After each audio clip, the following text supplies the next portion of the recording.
오늘은 진짜 예수를 찾아서 44번째 시간이 되겠습니다. 오늘은 이 과학혁명의 구조, 이 과학 철학의 분야에 들어간 내용인데, 좀 이것을 언급하는 것이 필요하지 않겠나, 이렇게 이제 생각이 됐습니다. 왜냐하면, 우리가 이제 지난번에 이 과학혁명과 계몽주의를 했잖아요. 그 계몽주의 사조로 인해서 19세기 자유주의 신학이 나오는 거니까, 자유주의 신학자들이 말하는 역사적 예수를 더 심도 깊게 이해하려면은 계몽주의를 또 알아야 되고, 계몽주의를 제대로 알려면은 계몽주의 사조에 결정적인 영향을 미친 과학혁명을 우리가 살펴보지 않으면 안 되지 않겠나. 이래서 이제 이렇게 거슬러 오르면 또 과학혁명을 잘 하려면 또 르네상스 시대를 해야 되고 언제까지 할지 모르겠습니다만은 이 계몽주의와 직결되어 있는 그 앞 시기의 과학혁명, 시기로 말하면 16세기에서 17세기, 17세기가 이제 주 과학혁명의 시기라고 말할 수 있죠. 그러면은 이제 14, 15세기 르네상스, 16세기 종교개혁, 17세기 과학혁명, 뭐 이렇게 생각하시면 간단하게 정리될 것 같습니다. 이 과학혁명, 이 혁명이란 용어가 이 정치적인 용어죠. 정치혁명. 근데 이제 과학의 혁명이 일어난다는 거.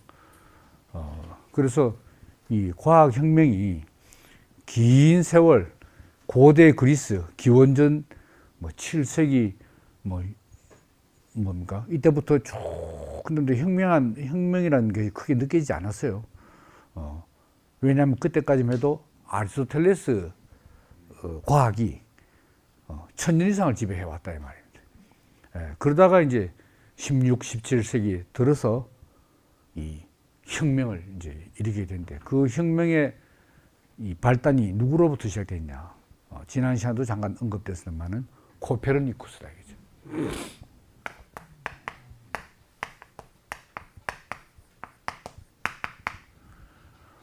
이 혁명은 바로 이제 우주론에서 시작된 거죠. 우주론.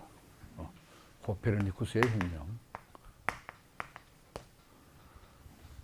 그래서 이제 우주론, 우주관의 혁명입니다. 우주관.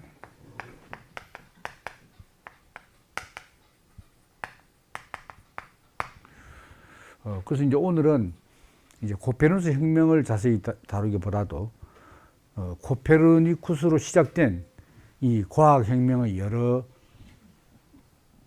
혁명의 구조를 먼저 전반적으로 살펴보고, 다음 시간에 코페르니쿠스 혁명에 대해서 좀 더 자세히 집중적으로 살펴보려고 합니다. 그래서 이제 오늘 이 과학혁명의 구조에는 이제 누구의 책을 주로 참고했냐면 이 토마스 쿤이라는 사람이 있습니다. 토마스 쿤. 이 사람이 이제 1962년에 바로 이 제목, 과학혁명의 구조라는 책을 냈습니다. 1962년에. 과학혁명의 구조.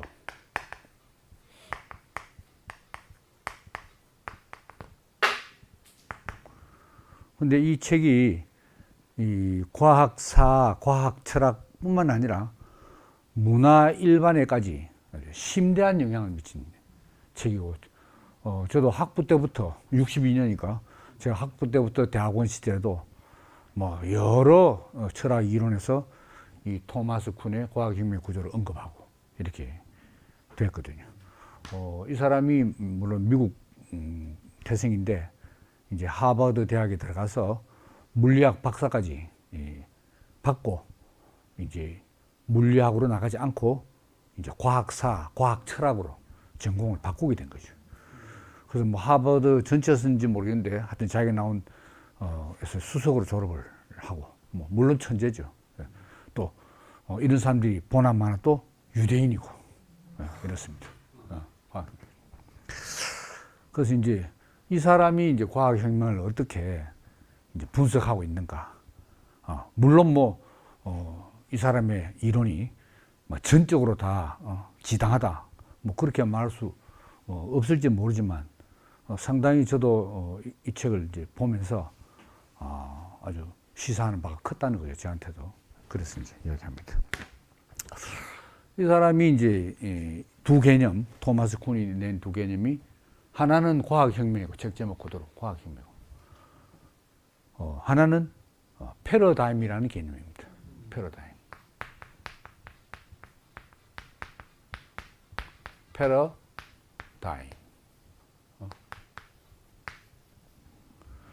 패러다임이라고 많이 말하잖아요. 그래서 이제 사전적인 정의는 여기 이제 패턴이다. 뭐 모델이다. 이렇게 되어 있습니다. 그리고 이 영어는 히라버 파라데이그마에서 나온 거죠.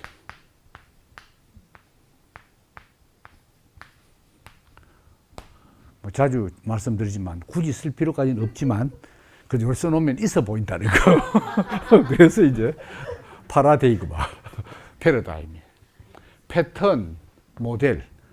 뭐 우리말로 쉽게 말하면 틀, 기본 틀. 아니면 뭐 판이라고 할 수 있는 거지. 판. 이게 이제 패러다임이 되겠죠. 예. 그래서 이제 보통 이제 이 사람이 또 이름을 붙이는 게 정상과학이라는 말씀입니다. 패러다임, 과학혁명, 정상과학. 정상적인 과학은 뭐냐? 노멀 사이언스. 정상적인 과학. 정상적인 과학은 뭐냐? 어떻게 하면 이제 과학에도 전통이 있다는 거죠. 그럼 이제 코페르니쿠스 이전에 우주관의 전통 패러다임은 누구에서 확립된 건가? 프톨레마이오스.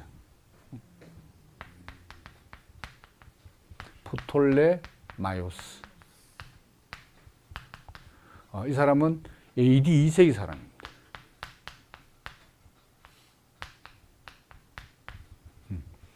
근데 이제 마지막 프톨레마이오스는 그리스의 4세기 철학자 아리스토텔레스의 우주관에 입각해서 정립한 사람이죠. 그 다 아시다시피 프톨레마이오스는 이제 천동설이다 이거죠. 천동설. 지구를 중심으로 하늘의 천체들이 다 돌아가고 있다. 이 우주의 중심은 지구다. 하는 게 AD 2세기에서 코페르니쿠스는 16세기 사람인데, 좀 정확한 연도는 다음 시간에 또 다시 소개하겠습니다. 몇 년입니까, 이게? 아리스토텔레스까지 치면은 거의 2000년 만에, 2000년 동안 계속 간 거예요. 천동설이. 그것도 그럴 것이 우리가 육안으로 보면 지금도 지동설을 알아도 감각적으로는 천동설인 거라. 지구를 중심 도니까. 그 당시에는 뭐 말할 것도 없는 거죠. 그러니까 정상과학이랑 이것도 이제 과학 아닙니까? 뭐 맞고 틀고 떠나서 이제 이 천문학, 이 프톨레마이오스의 천문학, 그때 당시로서는 정상적인 천문학이고 정상과학이었지. 그래서 이제 이 전통, 이 확립이 된다 이거죠. 프톨레마이오스의 천동설 전통이 확립이 돼요. 그러면 그 코페르니쿠스 전에 있는 모든 천문학자들은 전부 이 전통에 근거해서 전체를 관측한다 이 말입니다. 안 그렇겠어요? 그렇게 이제 되는 겁니다. 그래서 이제 충실히 천동설을 따르고 세부적인 내용들을 깊이 파고 이렇게 하는 거죠. 이제 이렇게. 야, 근데 이제 문제는 이제 왜 혁명이 일어나느냐? 이게 이제 문제가 되는 거죠. 이제 요 코페르니쿠스 이제 혁명 다음 시간에 자세히 할 때 더 나오겠습니다만 대충 이제 윤곽만 이야기하면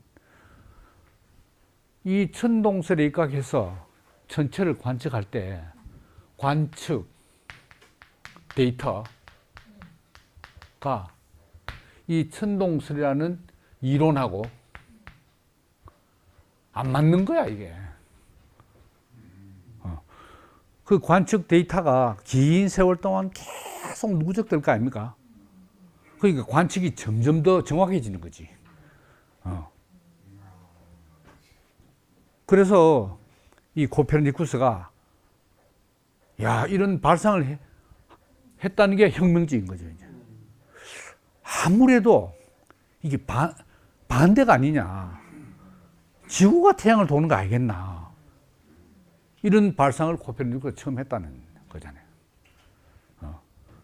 그렇지만 코페르니쿠스가 이 혁명을 자기가 시작하고 자기가 완성한 게 아닙니다. 일단 시작을 했어.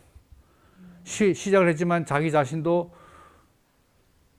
전체적으로 보면 프톨레마이오스의 천문학 테두리 안에서 아무래도 좀 틀린 것 같다. 뭐 이 정도 생각했지.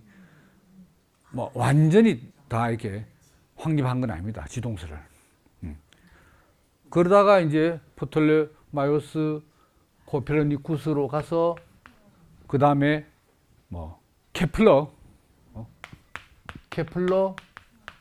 갈릴레오에서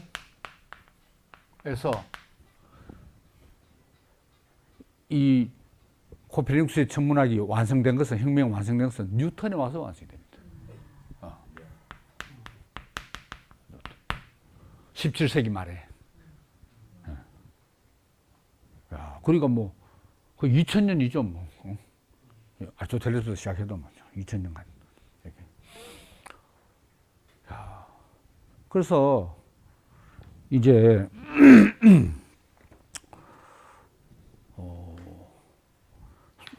제가 그러니까 이제 그러면 이제 지금 정상과학이 뭐냐? 요거부터 이제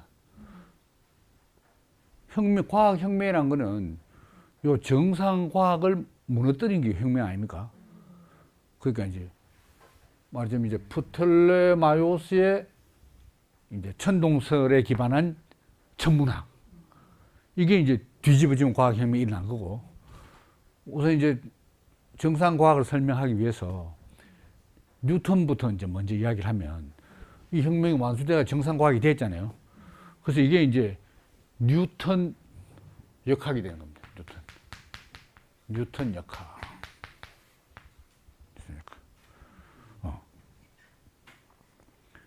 그러니까 이제 이 뉴턴 역학이 이것도 자세하게 아는 건 어려워요. 이 당시 과학도 이 지금 우리 일반인들이 책을 가지고 알기는 어렵습니다. 그리고 지난 시간에 소개드렸던 자연 철학의 수학적 원리 그 번역 다 돼 있잖아요. 읽어보면 모릅니다. 그게 얼마나 복잡하고 어려운지 몰라요. 그게. 이 진짜 전공자 아니면 잘 몰라요. 대충 이제 이야기하는 거지. 이 뉴턴 이 역학이 쭉쭉쭉 거쳐서 이제 완성이 됐잖아요. 그러니까 과학혁명의 17세기 과학혁명의 완성은 이 천문학뿐만 아니고 역학, 물리학 통틀어서 뉴턴이 완성을 하는 겁니다. 그래서 하나의 뉴턴의 패러다임이 이제 정착이 된 거죠.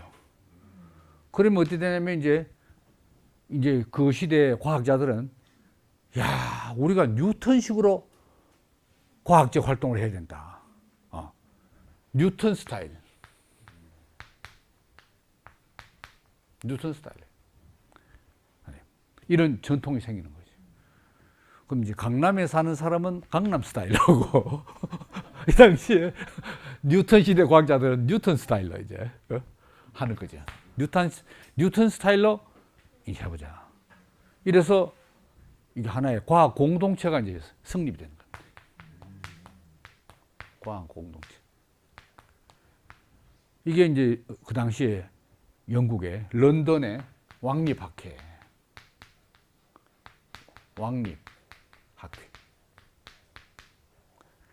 그래서 영국의 유명한 과학자들이 총 집합한 단체죠.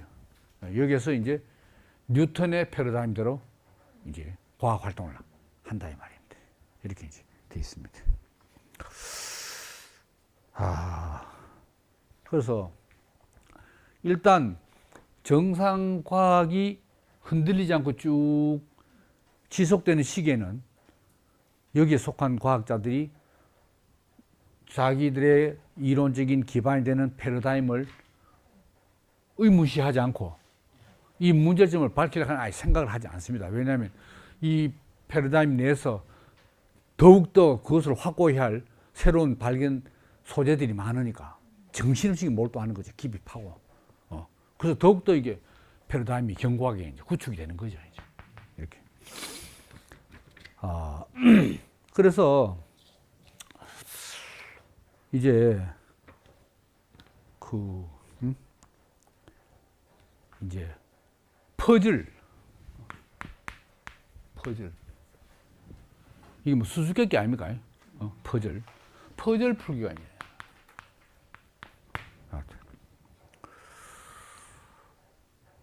그래서 이제 이 뉴턴 패러다임에 따라서 이 과학 활동을 이제 하면은 모든 현상을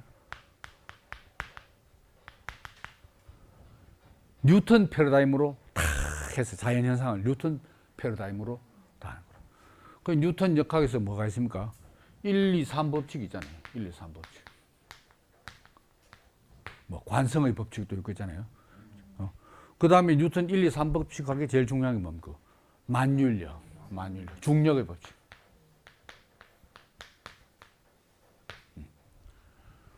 이것도 다음 시간에 아마 코페르니쿠스 하고 이제 시간이 남으면 뉴턴 역학까지 상세한 거 다음 시간에 하도록.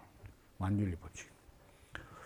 이렇게 할 때 이제 뉴턴이 생각이 뭐냐면 모든 물리학적 운동은 수학적으로 다 예측 가능하다 하는 거죠.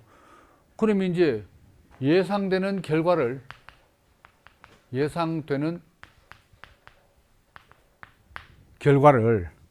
이제 찾아내는 거죠. 분명히 이 법칙에서 이런 물리적인 현상이 나타난다. 예상되는 결과를 예측. 근데 또 이제 예상치 못한 결과가 있어요. 예상치 못한 결과. 이거는 여기 이제 퍼지는 거라. 그런 게 안 나와야 되는데 딱 나와. 근데 이 패러다임 틀을 무너뜨릴 수는 없잖아요. 만율력 법칙 안에 1, 2, 3법 법칙 안에 이걸로 다 해석을 해야 되는데 안 된다면 말이 안 되지. 그러니까 고심을 하게 되는 거라. 야, 이게 무슨 현상이냐 해서 또 퍼즐을 풀어. 퍼즐 풀기. 그걸 풀면서 더욱더 이 패턴이 공고하게 확립이 되는 거죠. 이제 정상과학 안에서. 그래서 이제 이런 말을 해요. 이제 토마스 쿤은 과학자, 이 정상과학 안에서 과학자들이 할 일이 뭐냐? 이 자기들이 발견한 패러다임의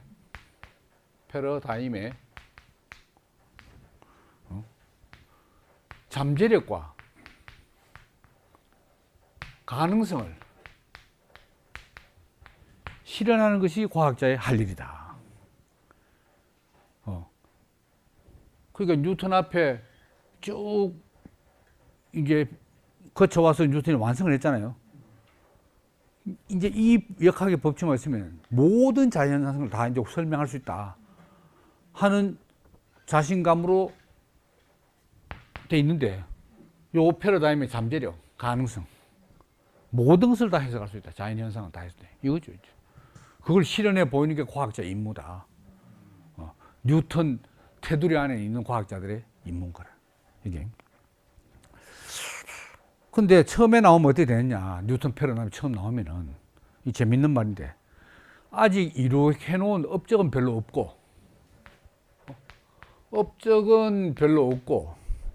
성공할 수 있다는 약속은 많다 이거야.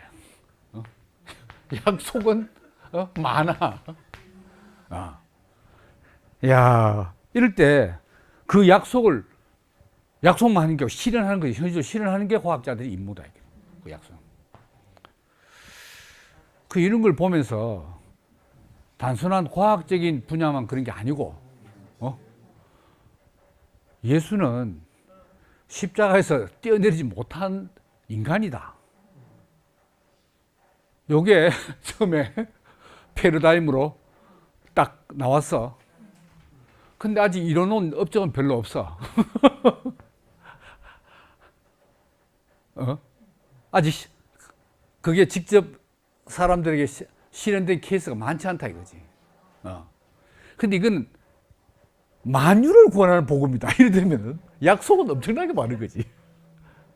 그러니까 만유를 구원하는 복음이라는 것을 실현하는 것이 그 복음을 살아내는 그 복음 안에 있는 사람들의 임무죠. 뭐 선포를 하든 뭐 증거를 하든 뭐 이런 패러다임. 그래서 이 작업이 수월하지 않을 때도 있다. 왜냐하면 저항과 도전과 방해가 과학 세계에서도 과학자들끼리 만만치 않으니까. 그럴 때 끈질기게 이 자기들의 패러다임을 포기하지 않고 문제를 해결하는 것이 과학자의 임무다. 이렇게 이야기하고 있습니다. 그래서 이제 예를 들면 이 퍼즐이 이제 어떻게 처음에 생긴 예를 하나, 뉴턴 역학 내에서 이게 이제 해왕성을 발견한 사건이 있었어요. 해왕성.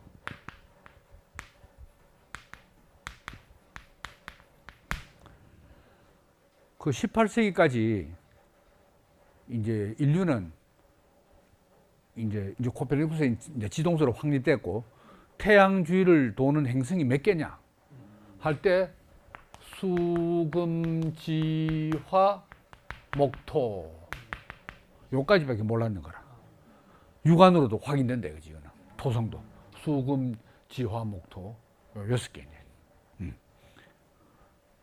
근데 이제 1781년 18세기 말경에 영국의 천문학자 허셜이라는 사람이 망원경으로 관측해서 천왕성을 발견합니다.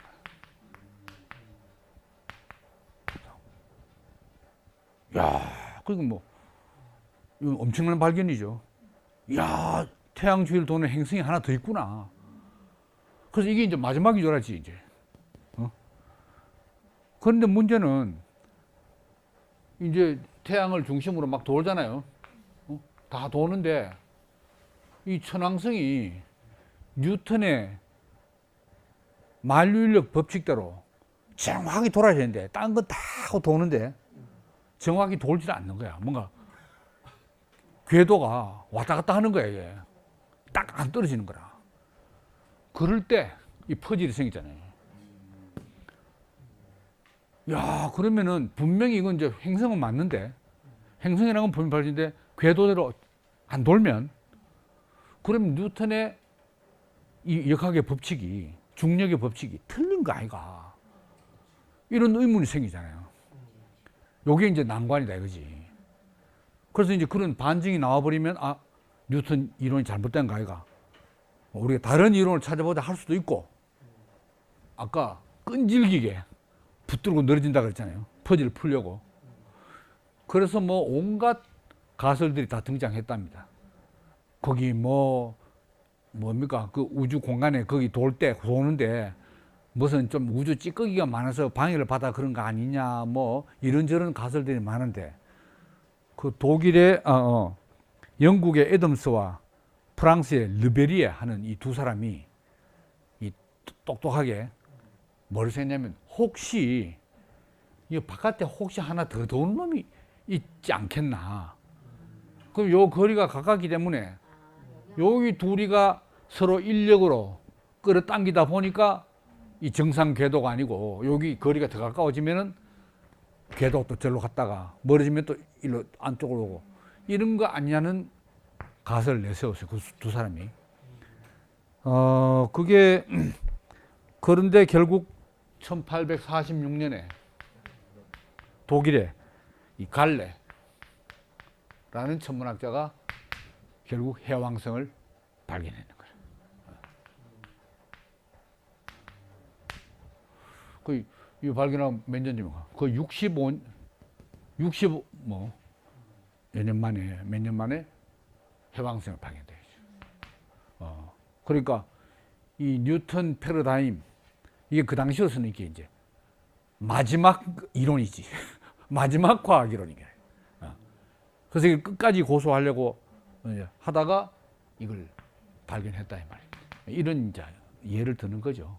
이제 정상 이제 과학 틀 안에 있는 사람들이 하는 일이거다. 이제 이런 이야기입니다. 근데 이제 이 토마스 쿤은 이 정상 과학이 어떻게 유지되는가, 이걸 역점을 두는 게 아닙니다. 책 제목도 과학혁명의 구조잖아요. 과학혁명이 어떻게 일어났냐, 그 일어나는 구조가 뭐냐, 이제 이걸 이야기하거든. 이게 그러면은 코페르니쿠스 혁명도 그렇고, 그 다음에 뭐 이 화학 분야, 그 뒤로 이제 17세기 많이 나거든요. 화학 분야, 생물학 분야, 온갖 분야에서 혁명이 막 일어나는데, 그 혁명이 일어날 때 공통 구조가 있다는 거예요. 그걸 이제 밝히려고 하는 거다 이거죠. 그래서 만약에 이 과학이 예를 들어서 이제 진보한다, 과학의 진보 발전을 사람들이 믿는다 이거죠. 그럼 우리가 흔히 상식적으로 생각할 때 철학은 이제 뭡니까? 배반의 역사. 그 뒤 철학자가 앞에 철학자, 그 스승이 됐든 뭐 선배가 됐든 무조건 자기 철학을 내려면은 무조건 그건 틀린 거고 자기 철학은 맞다. 또 그 사람 뒤에 또 나와가지고 앞에 틀리고 또 맞다. 이게 뭡니까? 뒤에 사람이 볼 땐 전부 앞에 사람들은 바보들의 진열장이라고 했잖아요. 철학의 역사는 그래요. 그러니까 철학이 진짜 진보하는 거야. 왜냐면 다 파괴부니까 남은 게 없잖아요. 근데 과학은 이제 흔히 생각하기를 릴레이, 바톤 넘겨주고 그 바톤 받아주고 이래 하면 어찌 됩니까? 지식의 축적, 지식의 누적적 축적, 누적, 축적. 이래서 쭉 연속적으로 진보하고 발전하느냐. 토마스 쿤은 그렇지 않다는 거죠. 철학만큼은 아니지만 역시 과학에도 혁명하는 건 뭡니까? 그 앞에 것을 다 뒤집고 파괴하는 건데, 리볼루션, 혁명 리볼루션.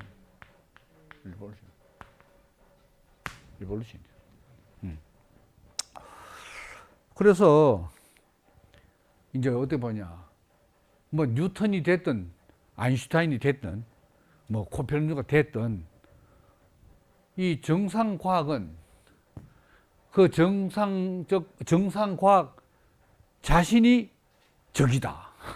이런 말을 해요. 정상 과학 자기가 적이다 이거지. 자신에게 가장 위험한 적이다. 자체의 파멸을 결국 불러온다. 이렇게 말하고 있어요. 이게. 왜냐하면 정상적인 과학자들은 이 자기들의 패러다임을 이게 몇 년 만의 패러다임이냐.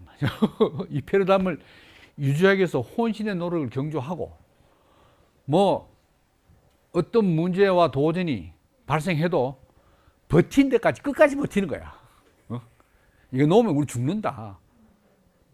현대도 더 이상 못 버틸 지경이 분명히 오게 되고, 그러면 일시에 완전히 무너지는 거예요. 그래서 이 정상과학의 운명은 모래성 썩는 것 같다. 어느 정도까지 잘 올라가지. 야, 근데 어느 정도 하중이 지탱이 안 되면 완전 물이 내려버리잖아요. 모래성 쌓는 것 같다. 이렇게 말했어요. 야, 그래서 이제 그럴 때 이제 과학혁명이 일어나는 거죠. 이제 그 예를 많이 들 수 있지만은 뭐 간단하게 세 가지만 여쭈면은 이제 코페르니쿠스의 혁명, 그 다음에 이제 요게 이제 프톨레마이오스 넘어간 거 아닙니까? 근데 여기 완성이 뉴턴이에요. 뉴턴 역학으로 이제 완성을 했는데, 그게 뉴턴의 역학은 말하자면 정확하게 수학적 원리 아닙니까? 자연 철학의 수학적 원리. 태양계에 있는 그 행성들의 운동을 정확하게 수학적으로 계산해서 전부 설명을 다 한 거예요. 그 설명을 하기 위해서 자기가 직접 수학의 미적분학을 창시했잖아요. 미적분학. 기존의 수학으로 안 되니까 자기가 또 수학까지, 수학 원리까지도 발견해가지고 미적분학을 발견해서 이 행성 궤도를 정확하게 딱 예측을 다 했는 거예요.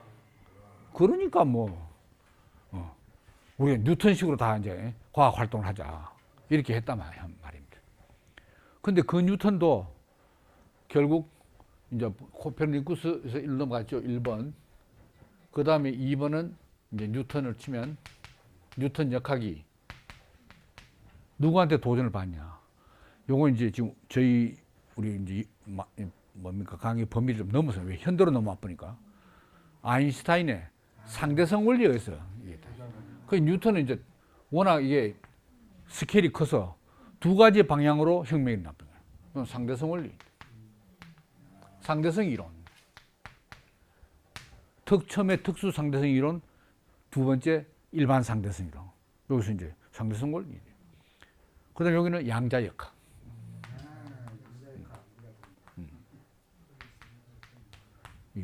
두 방향으로 혁명이 일어나니까 뉴턴 이론은 다 틀렸다.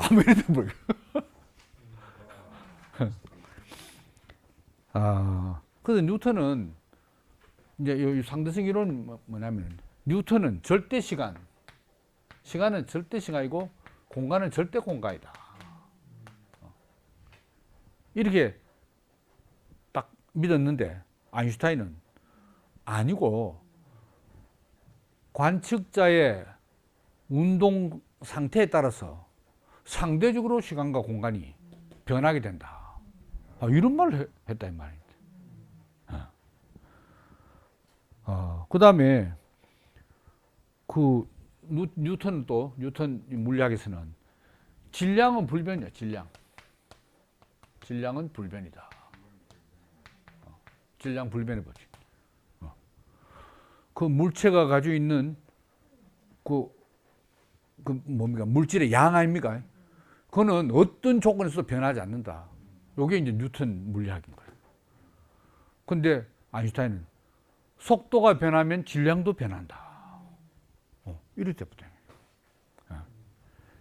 그죠? 그 다음에 질량이 불변하는 게 아니고 속도에 변하면 질량도 변하고 그것뿐만 아니고 질량은 에너지와 상호 교환이 가능하다. 에너지요. 질량하고 상호 교환이 된다.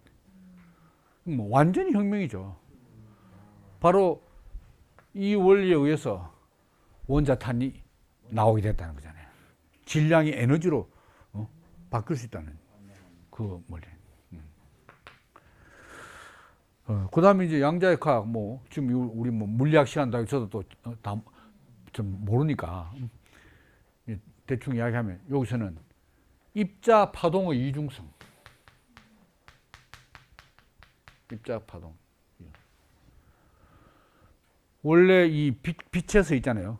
빛이 입자냐 파동이냐 심한 논쟁 끝에 결국은 빛이 파동이면서 입자다 하는 게 밝혀졌잖아요. 근데 빛의 입자뿐만 아니고 원자 밑에 미시 입자로 들어가면 다 전자도 그렇고 다 이게 입자고 파동이 되게. 입자이면서 파동이다. 야, 그러기 좀 어려운 거죠. 어떻게 입자면 입자고 파동이 어쩌고 입자면서 파동이 되냐, 그죠? 근데 그냥 합니까? 다 실험해가지고 증명하는 건데. 그 다음에 뉴턴은 모든 물리적 운동의 결과는 정확히 예측 가능하다. 왜? 수학적 법칙으로 딱 되겠나니까. 근데 하이젠베르크의 불확정성 원리라는 건 그게 아닌 거라. 모든 경우에는 여러 가지 결과가 일어날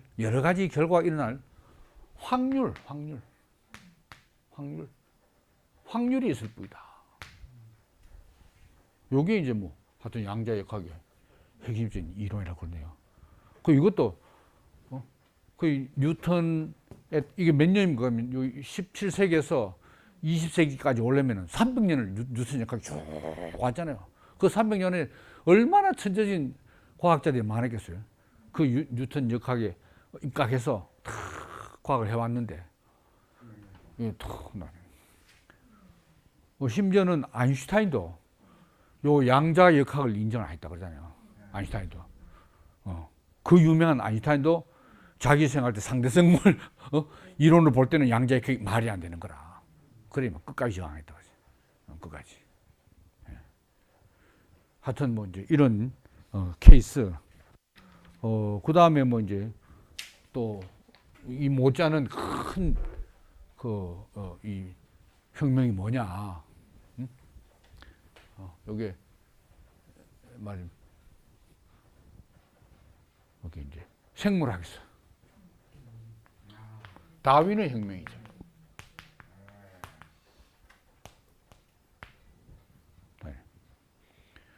다윈은 이제 뭐 이 19세기예요. 종의 기원이 그때 1837년이었습니까? 정확한 연도를 한번 찾아봐야 하는데 하여튼 19세기 나오네요. 다윈이 종의 기원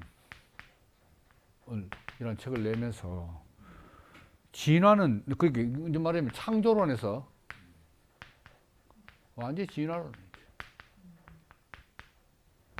그렇다고 창조론이 진화 때 없어진 건 아닙니다만은 일단 이 사람들의 의식의 축은 진화론인 겁니다. 지금 마찬가지예요. 그 창조론 몇 년입니까? 근데 19세기에 진화론. 물론 다윈만 진화를 처음 시작한 건 아닙니다. 엄밀히 말하면 그리스 철학자 아낙시만드로스도 진화론을 이야기했어요. 그렇지만 그거는 그냥 뭐 말만 했을 뿐이고 이건 전부 관찰하고 실험 데이터를 다 하잖아요. 네. 그래서 이제 진화론의 법칙이 뭐냐? 요거는 이제 그 뭡니까? 자연 도태, 돌연변이와 자연 선택. 요 두 가지 자연 법칙이네. 이 생물체가 자연 선택을 한다 이게. 그러니까 자연이 어떤 놈을 선택하냐, 여러분. 그 환경에 적응한 놈, 살아남는 놈을 선택하는 거지. 근데 뭐 자세한 연유는 모르지만 살아남기 위해서는 돌연변이 아니면 못 살아남을 때 그 생명체가 어떤 놈이 돌연변이를 딱 해보는 거야. 그래서 여기 딱 자연 선택에 맞게 딱 산다. 그래서 그때 제가 창세기 그때 강의 처음 시작할 때 더 자세하게 이야기했습니다만은 다윈 이제 영국이 그때 세계를 지배할 때 아닙니까? 그 남아메리카 해안선, 아르헨티나, 칠레 이 해안선을 이제 영국 해군 측량선이 정확하게 측량을 하기 위해서 이제 출항할 때 거기 따라가지고 5년을 같이 있었다고요. 갈라파고 섬도 그때 갔잖아요. 그게 뭡니까? 남아메리카 태평양 쪽에 있는 섬 아닙니까? 거기 가서 직접 가서 그 새들이 원래 같은 종인데 그 지역에 따라서 새 부리가 다 바뀌었는 거야. 새 길이가. 그걸 전부 다 표본을 수집하고 그리고 그때 사진이 있었는지 모르겠는데 해서 다 기록해가지고 그것뿐만이 아닙니다. 화석하고 모든 식물, 동물 표면을 한 배 싣고 연구해 갔잖아요. 화석을 전부 정리해가지고 종옥이 기원한 책을 냈네. 야, 그러니까 이 다윈의 혁명도 이제 엄청난 혁명이다. 이렇게 이제 되는 겁니다. 그 다음에 또 하비의 피의 순환 이런 피가 순환한다는 그것도 이제 생리학에서 엄청난 혁명이고 또 화학 혁명도 뭐죠? 화학 혁명도 여러 가지인데 그 예를 이제 17세기 화학 혁명 예를 들면 이제 맞으면 산소를 그때 처음 발견했어요. 산소 발. 그 이전에는 그냥 공기, 기체는 그냥 좀 하는 줄 알았어. 근데 그 안에 산소가 있다는 걸 발견한 게. 그것도 17세기 와서 알았어요. 이런 이제 이야기라든지 제가 이번 일월 계획도 과학 책을 쭉 읽어보니까 재밌어요. 재밌는데 시간이 모자라서 아주 재밌어요. 자, 그래서 이제 이런 혁명이 일어날 때 이제 혁명하는 게 말하자면 구 패러다임에서 예판에서 이제 새 판으로 새 패러다임으로 뒤집어지는 거 아닙니까? 그러면 이제 구 패러다임이 가만히 안 있는 거야. 자기 인생을 다 바친 건데. 그 전통이 있잖아요, 전통이. 지금까지. 그러니까 여기서 이 두 패러다임 사이에 갈등, 경쟁, 더 나아가서 전쟁까지 하게 되는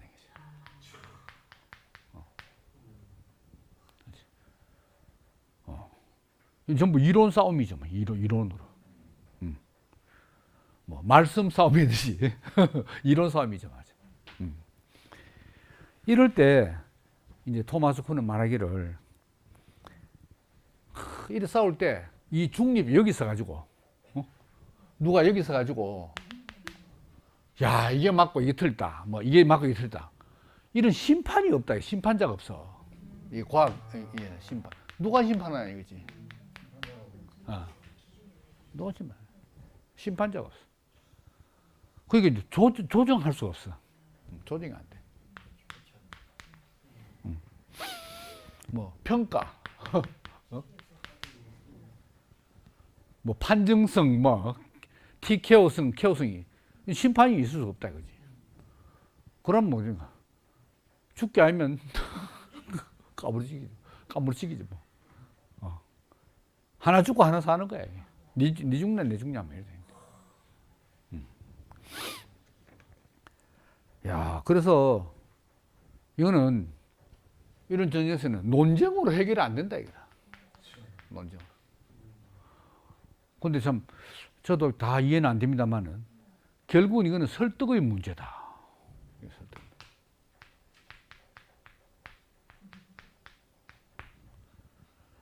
설득의 문제. 이렇게까지 말한 이 토마스 쿤이 그냥 말하는 게 아니거든요. 그 하버드 대학에서 물리학 박사까지 받은 사람이고 하기 때문에 많은 그 과학혁명의 케이스들을 보면서 이런 말을 하게 된 거죠. 그래서 이제 어떤 뭘 할까요? 한계를 느낀, 구 패러다임에서 한계를 느낀 과학자가 안 되겠다. 일시에 단체로 하는 건 알겠지만 개인적으로 야 역시 여기 이 말이 맞다. 이래서 이제 넘어오는 경우가 있다. 이걸 토마스 쿤은 뭐라고 하냐? 개종이라고 말해. 개종. 종교적인 개종이야. 컨버전. 말하고 그 비유를 바울의 회심을 비유합니다. 유대교에서 그것도 패러다임의 종교의 패러다임 혁명 아닙니까? 예수로 유대교에서 예수교로 탁 넘어요. 그 과학자가 그렇게 결단할 때 있다 이라. 안 되겠다. 모든 것을 버리고 일로 넘어가자. 이랬는데. 이걸 또 개종 정치적으로 보면 전향이라고 말. 전향. 네. 전향.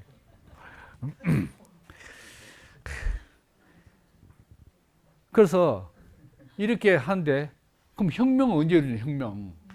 혁명. 여기서 이쪽으로 넘어오는 개종자, 전향자 수가 많으면 혁명이 성공하는 거야. 역시 쪽수가 말해준다. 뭐 이런데.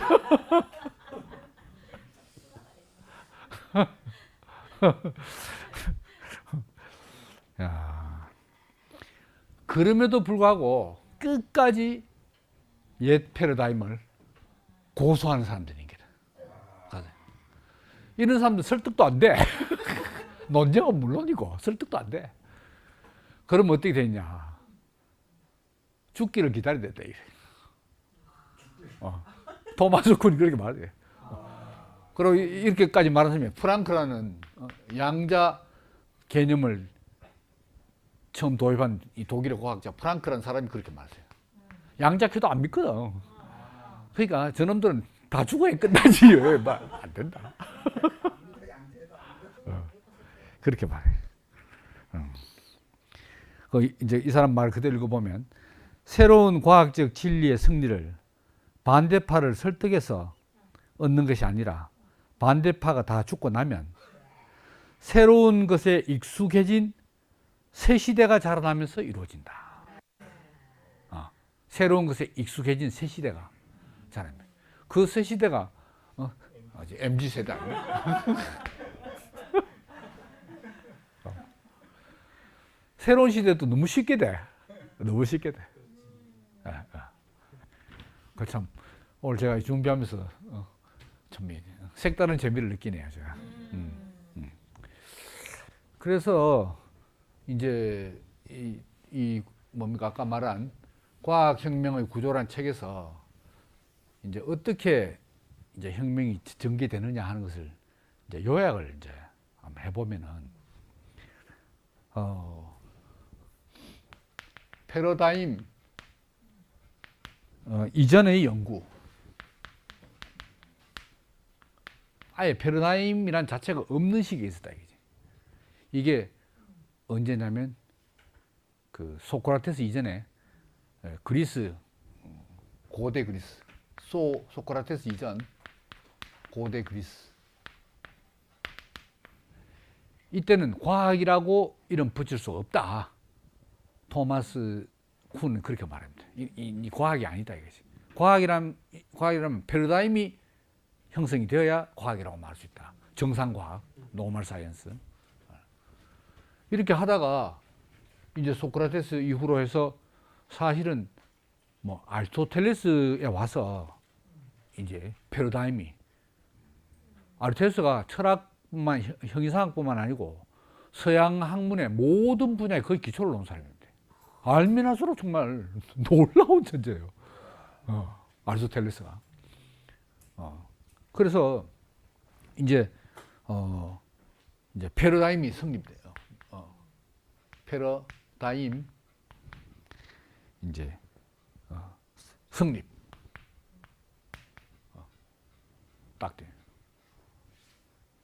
패러다임이 딱 형성되면은 여기에서 이제 정상과학이 이제 생긴다 이거죠. 정상과학.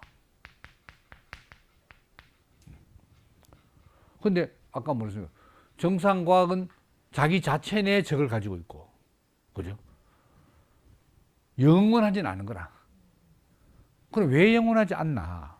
정상과학 그 이론대로, 그 패러다임의 자연의 해석대로 가다 보면 그 이론에 맞지 않는 변칙 사례들이 등장하는 거예요. 변칙 사례들이 등장해요. 분명히 딱 그 과학 이론으로 해석이 돼야 되는데 안 맞는 거야. 이 변칙 사례들. 이걸 더 자세히 정하면 패러다임에서 예상한 것과 다른 일이 생기는 상황. 요게 변칙 이제 사례고, 더 쉽게 말하면 관측이나 실험 결과가 이론과 다른 상황. 관측, 실험 하면 그 이론하고 딱 같아지잖아요.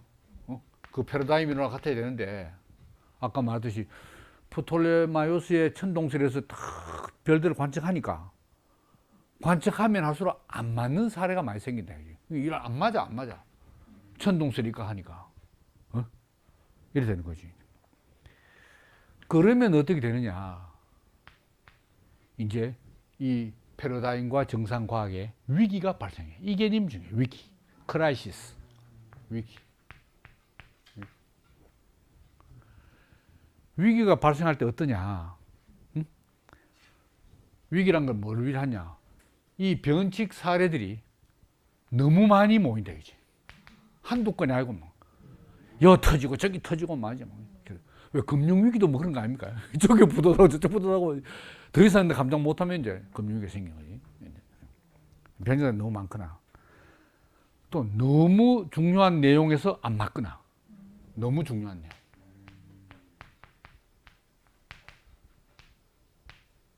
내용에서 안 맞거나 그 다음에 너무 오랫동안 퍼즐이 안 풀리거나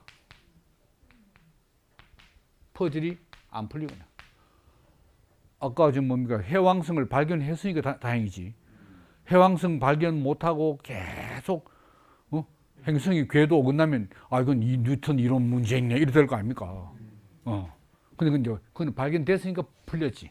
그때는 위기가 안 생겼다 이 말입니다. 나중에 생겼지. 이 변칙 사례들이 너무 많거나 너무 많이 모이거나 너무 중요한 내용에서 안 맞거나 오랫동안 퍼즐이 안 풀려. 요게 이제 위기인 거다. 그래서 위기가 발생하면은 아이고 큰일 났다 이 정도가 아니다 이거지. 아이고 큰일 났네 이 정도가 아니고 이 과학자들이 이제 동요하기 시작한 거라. 이 정상 과학 안에 이 패러다임 안에 있는 과학자들이 동요가 생기라. 그래서 이제 동요가 어떻게 생겼냐 위기에서 연구 초점이 흐트러지는 거야. 초점이 흐트러져. 이걸 신앙생활로 하면 내가 이때까지 뭘 위해서 살아왔노? 뭐 이제 앞으로 어디에 내가 인생의 목표를 정해야 되나, 신앙의 목표를 정해야 되나, 왜 막 동요가 된다 이거지. 이런 게 너무 이제 많이 생기니까. 그 다음에 그 전에는 어떻게 했냐? 항상 같은 패러다임, 같은 패러다임. 그리고 같은 방식. 같은 방식으로 이해하고 같은 방향으로 나아가고 같은 판, 같은 방식, 같은 방향으로 쭉 나갔다 이거지. 근데 이게 위기가 이제 발생하니까 흔들리는 거지. 흔들리는. 그래서 이 과학자들이 이제 연구 초점이 흐려지면서 엉뚱한 궁리를 한다. 엉뚱한 궁리.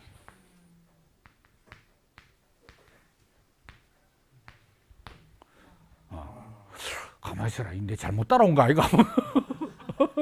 뉴턴만 믿고 왔다가 이 뭐고 이거 이제 되는 거지. 이제. 뉴턴이 혹시 사기꾼이가 뭐 이렇게 이 되는 거죠. 이제. 그 다음에 철학적 의문을 제기한다 이거지.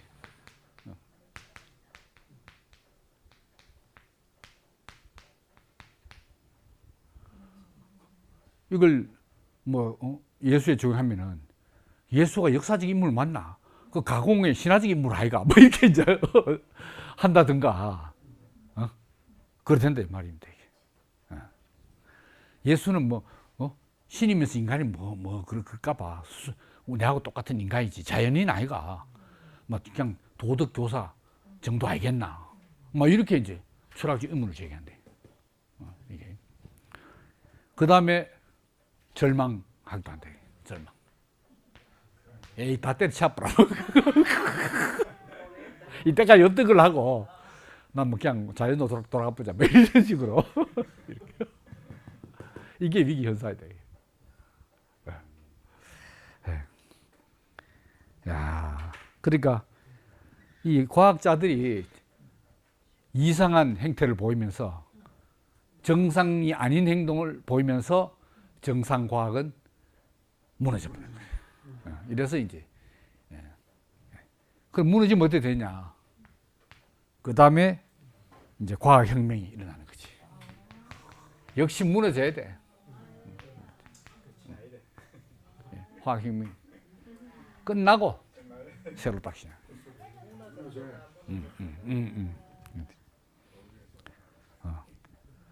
그러면 이제 과학혁명이 이게 뭡니까? 여기 이제 새로운 패러다임.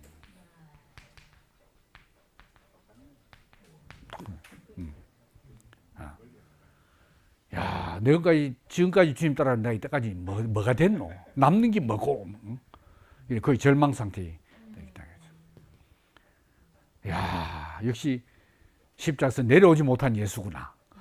딱 새로운 패러다임이다.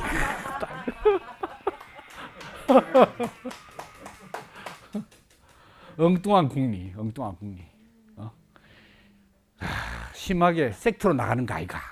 섹트에서 섹트까지는 몰라도 컬트로 지금 나가는 거 아닌가? 이렇게 해서 엉뚱한 국리.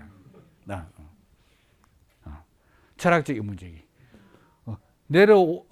인간까지는 좋았는데 내려오지 못할 왜 굳이 말하냐? 뭐 엉뚱한 공리를 이제 한다. 철학적 의문을 제기해. 그런 하여튼 이제 원리는 같은 것 같아요. 자, 그래 이제 과학혁명을 해서 다시 이제 새로운 정상과학이 탄생합니다. 아까 뭐 이제 뉴턴 같으면은 저기는 이제 양자 역학 뭐 아니면 상대성 이론 뭐 이렇게 되나. 근데 이제 정상과학 2가 나오는 거죠. 그럼 이 정상과학은 영원할 것인가? 또 모르는 거지. 지금은 상대성 이론 양자역학하면 또 그 다음에 뭐 양자역학 다음에 음자역학이 나올 줄 웃지 압니까? 이거지. 야, 그 혁명은 계속 반복된다.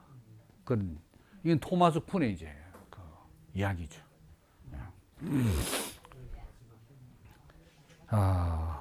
그래서 이 과학혁명 위기 해결, 이 과학혁명 할 때 이제 위기 퍼즐을 풀어야 될 거 아닙니까?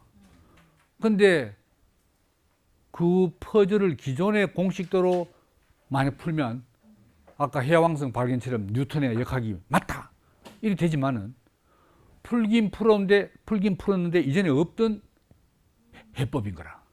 그게 새로운 패러다임 아닙니까? 지금 기독교 2000년 역사가 뭐냐? 이것도 계속 종교 개혁도 종교혁명 아닙니까? 루터에 의해서 가톨릭 1000년이 무너지고 혁명. 근데 또 안 되는 거야. 그러니까 또 자유주의를 갖다가 좀 현대 신하고 계속 혁명을 반복하잖아요. 그러니까 이전에 없던 해법, 이전 패러다임에 없는 새로운 패러다임. 야, 결국 기독교의 문제는 예수를 신격화한 데서 발생한 거다. 순수한 인간인데 그렇다고 해서 자연인으로서의 그 인간만이 아니다. 하나님 아들로서의 인간이다. 이런 새로운 패러다임, 예수 이해 해석, 이걸로 이제 그럼 이제 어떻게 되는 겁니까? 또 이제 이 패러다임으로 자연 같으면은 관찰 실험해야 될 거 아닙니까? 그러면 이제 예수 같으면 우리 인생을 내 인생이든 남은 인생도 관찰하고 내 인생을 실험하는 거지. 실험해서 이 패러다임하고 실험 관찰해서 사실이다. 딱 일치되면 맞는 거지. 맞는 거지. 야, 그래서 자 가만히 있어봐라. 이렇게 새로운 패러다임이 뭔가 희망이 보이네 하면 사람들이 여기 또 이제 모여드는 거라. 해결될 조짐이 보이니까. 그래서 쪽수가 많으면 아까 말한 대로 혁명이 이제 성공하게 된다 이 말입니다. 성공하게. 야, 그런데 문제는 웬만한 위기를 맞이해도 이 구 패러다임이 쉽게 하루아침에 항복 안 한다 이거지. 그래서 결국은 구 패러다임과 갈등, 전쟁이 일어나는 거죠. 전쟁이. 그래서 이제 새 패러다임이 전쟁에서 이기게 되면 혁명이 이제 성공하는 거죠. 예수 혁명이죠, 뭐 다시 말해. 예수로 말하면. 그래서 이제 조금 시간이 됐으면은 마지막으로 이제 그러면은 요 구 패러다임과 새 패러다임의 요 관계에서 이 토마스 쿤은 세 가지로 도저히 이거는 합할 수 없다. 왜 좀 사이좋게 그 전처럼 하지 왜 가르노? 이래 나온다 이거죠. 아이 뭐 상대성 이론하고 뉴턴적하고 사이좋게 어찌 지냅니까? 한번 생각해봐요. 양자역하고 뉴턴적하고 어떻게 평화롭게 지냅니까? 말도 안 되지. 그래서 이 두 관계는 이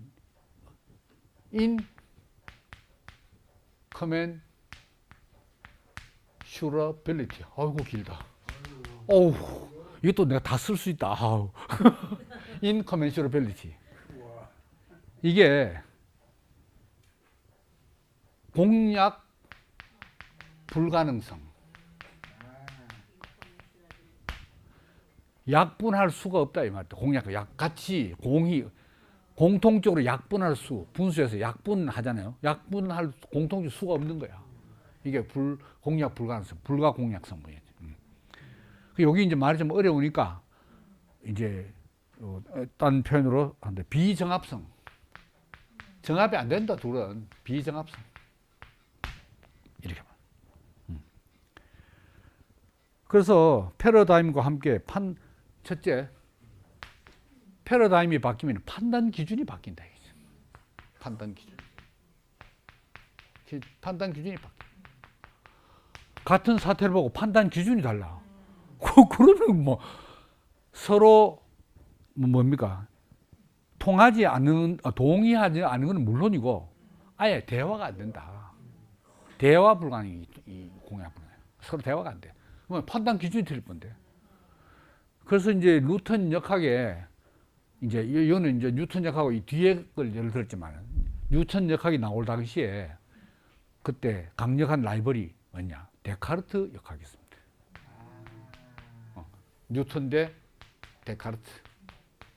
여기 뭐 이제 제자들 다 이제 포함해서 데카르트 파하고 뉴턴 파하고 이제. 데카르트는 기계적 역학입니다. 기계적 역학이고 그리고 기계적 철학. 이건 뉴턴 역학이고. 근데 이제 뉴턴 이론이 중력으로 이제 중력의 법칙에서 뭐 이렇게 했냐? 태양하고 지구 사이에 서로 끌어당기는 힘이 있다. 이거 아닙니까? 그럼 또 뭐 지구하고 달도 마찬가지고. 근데 이제 데카르트 파에서는 볼 때, 그게 말이 되나? 그 거리가 얼마고, 그 사이는 진공인데, 끈이 있나, 무슨 자력이 있나. 그게 어떻게 끌어당긴단 말이고.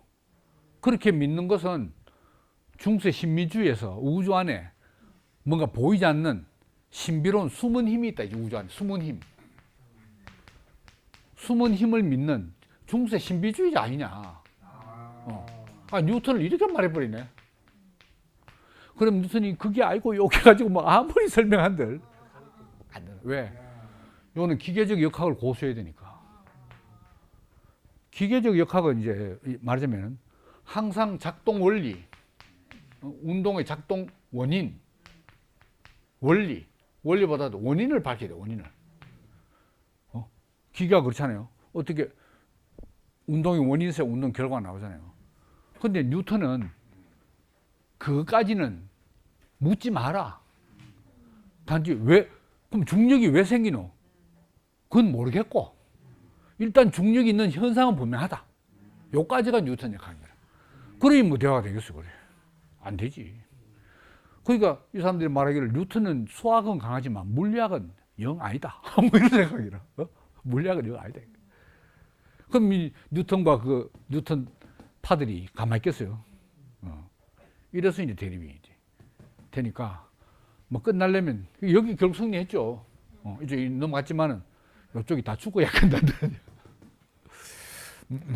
뭐 이런 이야기입니다. 그 다음에 두 번째가 판단 기준이 바뀌고, 두 번째가 개념의 의미가 바뀐다. 똑같은 단어 써. 그렇지만 의미가 틀려, 서로. 의미가 바뀌어. 자, 그럼 이제 천동설하고 지동설하고 이제 대립할 때, 한번 해봐요. 천동설에서도 행성을 이야기해요, 행성. 지동설에서도 행성을 이야기해. 단어는 똑같아. 예를 들면 예수도 단어는 똑같아. 근데 그게 신이면서 인간인 예수냐, 전적인 신인 예수냐, 순전한 인간이 예수냐. 의미가 틀리잖아요, 개념의 의미가. 그 여기는 천동설 행성은 뭐냐? 지구 주위를 도는 모든 별들이 전부 행성들이지. 뭐 지구 주위를 도는 전체가 다 행성이야. 근데 지동설에서는 태양 중심을 도는 별들이 행성이지.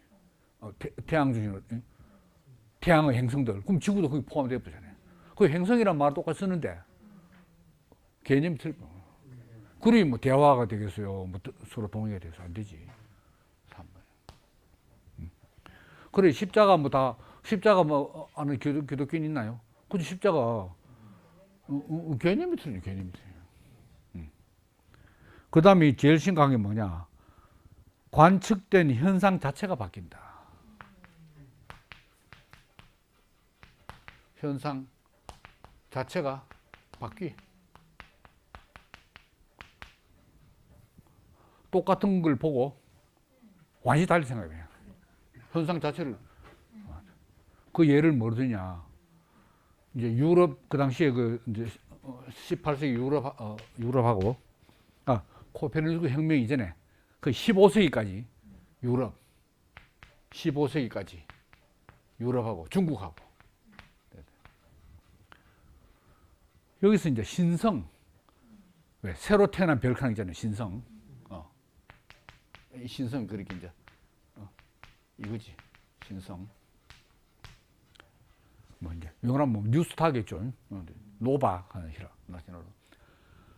근데 15세기 그러니까 코페르니쿠스 이론 나오기 전까지 그 천문학 기록에, 유럽 기록에 신성이라는 기록이 하나도 없다. 근데 중국은 신성이라는 기록이 많아. 똑같은 걸 봤는데도 유럽은 없고 여기는 기록이 많단 말입니다. 그거 왜 그러냐? 이거는 벌써 어떤 패러다임을 가지고 보는 거야. 아리스토텔레스 우주론을 가지고 또 보면, 아리스토텔레스는 지구가 있고 제일 앞에 달이 돌잖아요, 달이. 그 다음에 이제 태양이 돌고 막 이렇게 돌면은 달 위에부터는 이거는 말하자면 거룩한 세계인 거라. 완전한 세계고 불변의 세계고 순수한 세계고, 이제 완전 완벽한 세계 말하자면. 달 아래서만 이제 문제지. 달 위의 세계는 완전히 거룩한 세계지. 그러니까 신성은 사실은 뭐 멀리서 별이 터져가지고 폭발해서 이제 빛이 오는 거 아닙니까? 근데 분명히 봤지만은 왜 그런 생각을 못 하느냐? 달 위의 세계에서 무슨 변화가 일어나면 안 돼. 변화가 있으면 안 되고, 뭐 생성한다든가 소멸을 한다든가 이런 게 없어. 영원 불변의 세계인데 뭐. 그런 패러다임으로 우주를 보면, 그럼 이제 그런 신성 현상은 뭘로 보이냐? 요건 달 아래 지구의 대기 현상으로 보입니다. 지구의 대기현상. 대기현상에서 뭐 일이 났다 이러지 그게 별들의 일로 안 보인다 이 말이에요. 근데 중국은 왜 그 기록이 많느냐? 여기는 불변의 천계, 불변을 생각 안 해. 그리고 항상 이 중국 사람들이 하늘의 징조를 많이 보잖아요. 하늘의 징조. 뭐 삼국지에 보면은 별이 하나 딱 떨어진다. 아, 조자룡이 죽었구나. 하고 막 그게 딱 알잖아요. 제갈공명도 그런 거 잘 알지. 뭐 하나 막, 적군의 유명한 장수가 죽거나. 그러니까 뭐 신기했으면 바로 기록을 해놓는데 유럽에서는 아리스토텔레스 우주 패러다임 때문에 그걸 보고도 아예 그건 대수롭다고 생각한다 이 말입니다. 이제 그것뿐이겠어요. 그러니까 예수 당시에도 예수로 인해서 기적이 났다 합시다. 그렇지만 바리새인들이나 서기관들이나 이런 사람 눈에는 기적으로 인정이 안 되는 거지. 기적은 무슨 기적? 이렇게 할 거 아닙니까? 같은 현상을 그럼 사람이 어둡다가 팍 서났다. 아, 저 카드 얼마 가겠노? 맹또 어둡겠지. 뭐 이러지. 그 죽은 놈이 살아도 안 보이는 거야. 왜? 패러다임이 틀릴 뿐이니까. 이게 무서운 사실이죠, 사실은. 야, 그래서 이제 토마스 쿤의 이 이야기는 사람이 그냥 자연을 관찰하고 그 관찰 결과대로 그대로 발견하고 하는 것 같지만 그게 아니다 이거지. 다 패러다임으로 본다. 순수하게 보는 것 같지만 그래 보는 게 아니고 그 시대의 패러다임으로 보게 돼. 그게 진짜 자연, 그거는 인간에게 알려질 수 없다. 그거는 칸트의 이론하고 약간 유사한데 칸트는 이 자연 자체를 뭐라고 말하냐면 물 자체라고 말합니다. 물 자체, 사물 자체. 이걸 독일로 딩안지시, 물 자체라고 번역하거든요. 인간은 딱 이 사물을 볼 때 우리의 인식 형식이 있는 거라. 선천적으로. 그 형식의 틀로 딱 받아들이기 때문에 뭐 순수한 백지에 겨울에 반사되고 백지에 그냥 있는 그대로 쓰이고 그게 아니다 이거지. 그게 칸트 이론 아닙니까? 그러니까 시간 공간이 객관적으로 있는 게 아니고 시간 공간이라는 받아들이는 형식이 있어. 선천적 형식이. 그걸로 딱 받아들여가지고 판단은 12카테고리 5성의 판단 형식으로 탁 찍어가지고 그거 말하는 게 순수 이성 비판책 아니야. 어렵지, 어려운데 하여튼 그거하고 좀 비슷하죠. 자연 그 자체를 알 수 없다. 그러면 이제 뭐 토마스 쿤을 떠나서 그럼 자연 대신에 인간은 그럼 인간은 영원히 자연도 자연 자체를 모르고 인간도 인간 자체를 모르냐. 인간도 그래 서로 어떤 패러다임으로 보냐. 그러면 프로이트 패러다임 보면은 전부 이제 성욕불만 있는 사람으로 오긴 하죠. 무슨 행동하면 저거 성욕 때문에 짓갈구나. 뭐든 짓갈까. 그러겠어요? 그러니까 그럼도 그것도 자연은 또 둘째치고 인간은 인간대로 한 번도 모르고 패러다임이 덮어 씌워가지고 그냥 간다. 야, 그것도 좀 억울하잖아요. 야, 그러니까 사람이 스스로 만든 패러다임이냐 아니면 사람을 지으신 자가 딱 주신 패러다임이냐 그지. 하나님의 형상.